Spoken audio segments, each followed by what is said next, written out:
Hello student, study point में आपका हार्दिक स्वागत है। लाइक शेयर सब्सक्राइब करना ना भूलिए। आज स्टूडेंट हम पर्यावरण पर चर्चा करेंगे। हमारा टॉपिक है परितंत्र। आपके सामने प्रैक्टिस सेट 3 है। आइए प्रैक्टिस सेट 3 का पहला क्वेश्चन देखते हैं। आपके सामने पहला क्वेश्चन है, एक पारितंत्र में शैवाल का स्थान होता है। शैवाल को हरी काई भी कहते हैं, तो इसका स्थान क्या होता है। आपके सामने 4 ऑप्शन है। ऑप्शन ए है उपभोक्ता, ऑप्शन बी है उत्पादक, ऑप्शन सी है अपघटक, ऑप्शन डी है शाकाहारी। तो इसमें से आपका सही है उत्पादक। एक पारितंत्र में शैवाल का स्थान है उत्पादक का। आइए क्वेश्चन नंबर 2 की ओर चलते हैं। क्वेश्चन नंबर 2 आपसे कह रहा है, एक पारितंत्र में मानव व सभी जंतु होते हैं।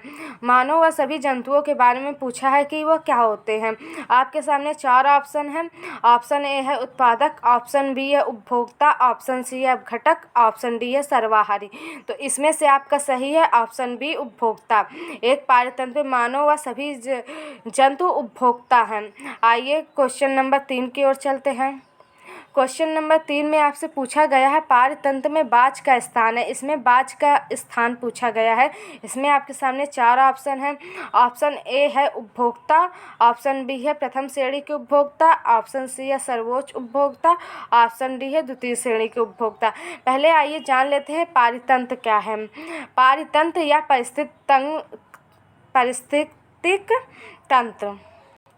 पारिस्थितिक तंत्र एक प्राकृतिक इकाई है जिसमें एक क्षेत्र विशेष के सभी जीवधारी अर्थात पौधे, जानवर और अणुजीवी शामिल होते हैं।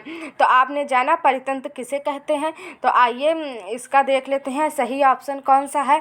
इसमें आपका बाज सर्वोच्च उपभोक्ता है। पारितंत्र में बाज का स्थान सर्वोच्च उपभोक्ता का है। क्या है स्टूडेंट? सर्वोच्च उपभोक्ता का। आइए क्वेश्चन नंबर 4 की ओर चलते हैं। क्वेश्चन नंबर 4 में कहा गया है, विश्व के सभी भौगोलिक पारितंत्रों के संगठन को कहते हैं। इसमें भौगोलिक पारितंत्रों के संगठन को पूछा गया है। इसमें आपके सामने 4 ऑप्शन है।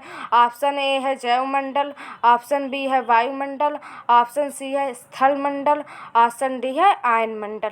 तो इसमें से आपका सही है जैवमंडल। विश्व के सभी भौगोलिक पारितंत्रों के संगठन को जैवमंडल कहते हैं। जैवमंडल को क्षोभमंडल भी कहते हैं। आइए क्वेश्चन नंबर 5 की ओर चलते हैं। क्वेश्चन नंबर 5 में आपसे पूछा गया है, घरों में साज सज्जा की सामग्री में रखे गए कृत्रिम पारितंत्र को कहते हैं। इसमें आपके सामने 4 ऑप्शन हैं। ऑप्शन ए है हर्बेरियम, ऑप्शन बी है एक्वेरियम, ऑप्शन सी है हाइड्रोपोनिक्स, ऑप्शन डी है वीडियोकॉन। तो आइए पहले हम कृत्रिम पारितंत्र के बारे में जान लेते हैं। कृत्रिम पारितंत्र क्या है? पर्यावरण के जैव और अजैव दोनों ही संगठक पारितंत्र बनाते हैं। जनजीवशाला किसी तालाब झील की अपेक्षा एक कृत्रिम और अपूर्ण पारितंत्र है। तालाब झील प्राकृतिक निर्वाही और पूर्ण पारितंत्र हैं।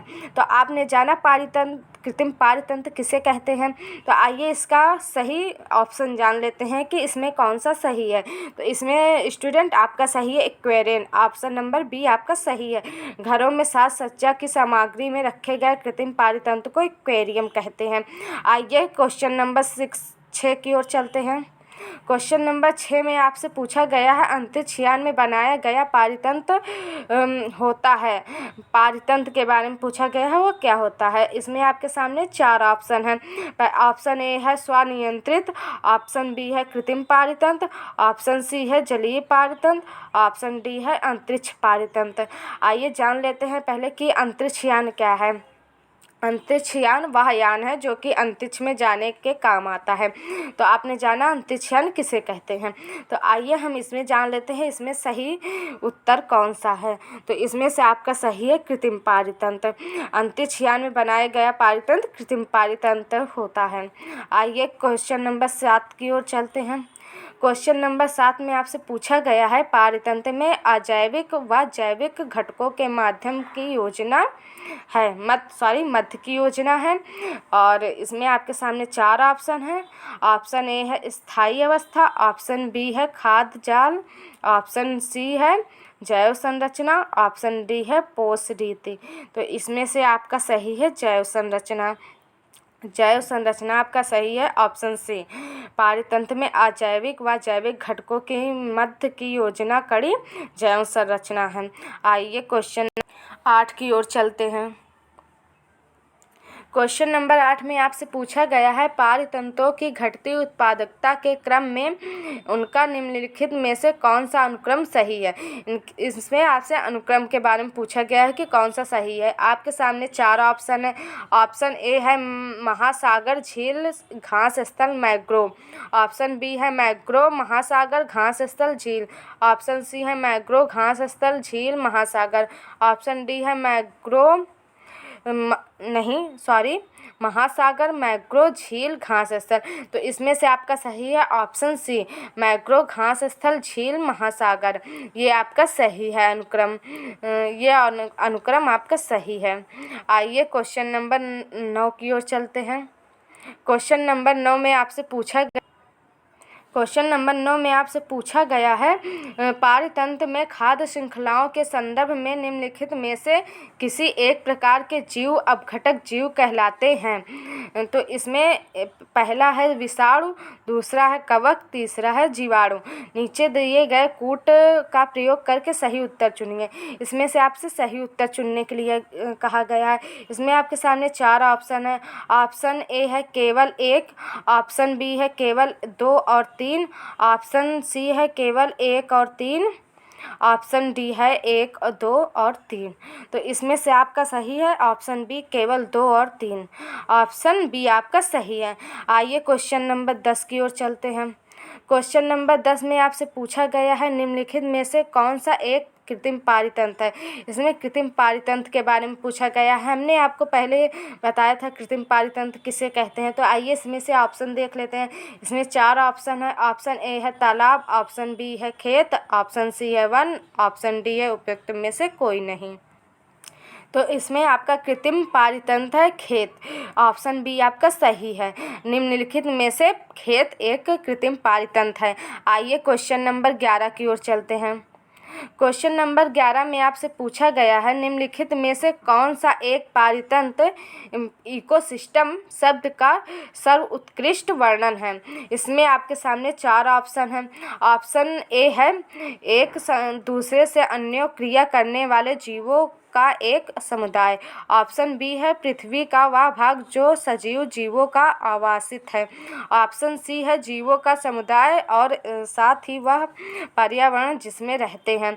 ऑप्शन डी है किसी भौगोलिक क्षेत्र की वनस्पति जात और प्रमाणित जात। तो इसमें से आपका सही है ऑप्शन सी।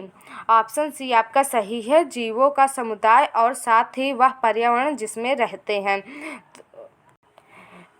पारितंत्र शब्द का सर्वोत्कृष्ट वर्णन ऑप्शन सी में दिया गया है। आइए क्वेश्चन नंबर 12 की ओर चलते हैं। क्वेश्चन नंबर 12 में आपसे पूछा गया है रचना एवं कार्य की दृष्टि से जैव समुदाय एवं वातावरण एक तंत्र की भांति कार्य करते हैं, इसे क्या कहते हैं।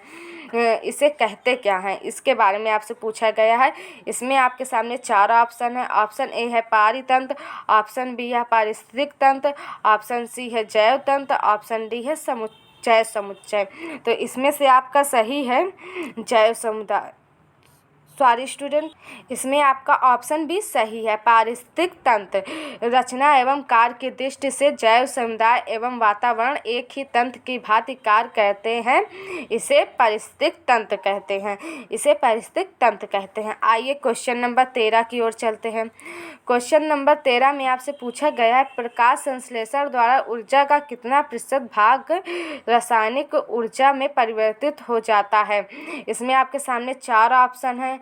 ऑप्शन ए है 1-2%, ऑप्शन बी है 1-5%, ऑप्शन सी है 1-10%, ऑप्शन डी है 1-20%। तो इसमें से आपका ऑप्शन ए सही है 1-2%। प्रकाश संश्लेषण द्वारा ऊर्जा में 1-2% भाग रासायनिक ऊर्जा में परिवर्तित हो जाता है। आइए क्वेश्चन नंबर 14 की ओर चलते हैं। क्वेश्चन नंबर 14 में आपसे पूछा गया है, एक से अधिक जातियों का समूह जो किसी स्थान पर रहता है उसे क्या कहते हैं। एक से अधिक जातियों का समूह जो एक स्थान पर रहता है उसे क्या कहते हैं। इसमें आपके सामने 4 ऑप्शन है। ऑप्शन ए है पारितंत्र, ऑप्शन बी है जैव समुदाय, ऑप्शन सी है जैव समुच्चय, ऑप्शन डी है जैव विविधता। तो इसमें से आपका सही है ऑप्शन बी जैव समुदाय। एक से अधिक जातियों का समूह जो किसी स्थान पर रहता है उसे जैव समुदाय कहते हैं। आइए स्टूडेंट क्वेश्चन नंबर 15 की ओर चलते हैं। क्वेश्चन नंबर 15 में आपसे पूछा गया पोषण की दृष्टि से अपघटक होते हैं।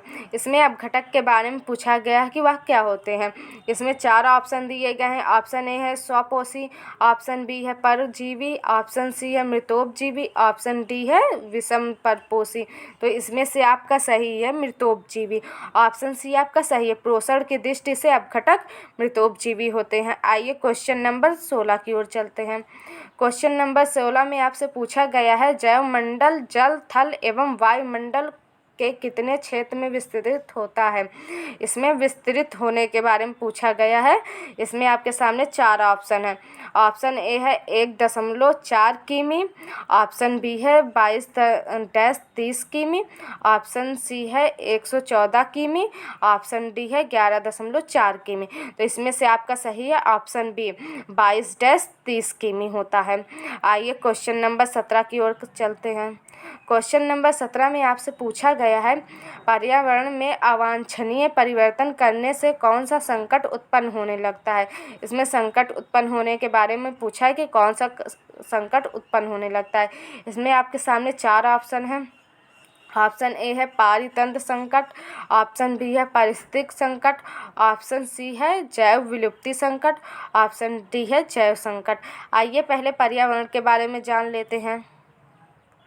पर्यावरण 2 शब्दों से मिलकर बना है, परि धन आवरण। पर्यावरण 2 शब्दों से मिलकर बना है, परिधन आवरण। और परि का मतलब होता है जो हमारे चारों ओर है, और आवरण का मतलब होता है जो हमारे चारों ओर से घेरे हुए है। पर्यावरण उन सभी भौतिक, रासायनिक एवं जैविक कारकों की समष्टि एक इकाई है जो किसी जीवधारी अथवा पारितंत्र आबादी को तय करता है। आइए इसका ऑप्शन देख लेते हैं कौन सा सही है। तो इसमें आपका सही है ऑप्शन बी पारिस्थितिक संकट। पर्यावरण में अवांछनीय परिवर्तन करने से पारिस्थितिक संकट उत्पन्न होने लगता है। आइए क्वेश्चन नंबर 18 की ओर चलते हैं। क्वेश्चन नंबर 18 में आपसे पूछा गया है मानव निर्मित पारिस्थितिक तंत्र है। मानव निर्मित पारिस्थितिक तंत्र के बारे में पूछा गया। इसमें आपके सामने 4 ऑप्शन है। ऑप्शन ए है वन पारितंत्र, ऑप्शन बी है फसल पारितंत्र, ऑप्शन सी है घास स्थल पारितंत्र, ऑप्शन डी है आलवड़ीय जल पारितंत्र। तो स्टूडेंट इसमें से आपका सही है फसल पारितंत्र। ऑप्शन बी आपका सही है, मानव निर्मित पारिस्थितिक तंत्र फसल पारितंत्र है। आइए क्वेश्चन नंबर 19 की ओर चलते हैं। क्वेश्चन नंबर 19 में आपसे पूछा गया है प्राकृतिक में ऊर्जा का मुख्य स्रोत क्या है। ऊर्जा के मुख्य स्रोत के बारे में पूछा गया है। इसमें 4 ऑप्शन है। ऑप्शन ए है उत्पादक, ऑप्शन बी है प्राथमिक उपभोक्ता, ऑप्शन सी है द्वितीय उपभोक्ता, ऑप्शन डी है सूर्य। तो प्रकृति में ऊर्जा का मुख्य स्रोत पूछा है, तो इसमें आपका ऑप्शन डी सही है, सूर्य। ऊर्जा का मुख्य स्रोत क्या है, सूर्य है। आइए क्वेश्चन नंबर 20 की ओर चलते हैं। क्वेश्चन नंबर 20 में आपसे पूछा गया है जीवाणु एंटीनोमाइसीज व कवक को कहते हैं। इसमें कवक को क्या कहते हैं ये पूछा गया। आपके सामने 4 ऑप्शन है। ऑप्शन ए है बच्छपोषी, ऑप्शन बी है उपभोक्ता, ऑप्शन सी है अपघटक, ऑप्शन डी है प्राथमिक उपभोक्ता। तो इसमें से आपका सही है अपघटक। जीवाणु एंटीनोमाइसीज व कवक अपघटक होते हैं। इसी के साथ स्टूडेंट आज का हमारा टॉपिक परितंत्र समाप्त होता है। हमारे वीडियो को देखने के लिए धन्यवाद। लाइक शेयर सब्सक्राइब करते रहिए ताकि हमारी अपडेट्स और वीडियोस आप तक पहुंचते रहें। स्टूडेंट आपको अगर कोई क्वेश्चन पूछना है तो कमेंट बॉक्स में लिख दीजिए, हम आपको अगले वीडियो में आपके उत्तर दे देंगे। धन्यवाद।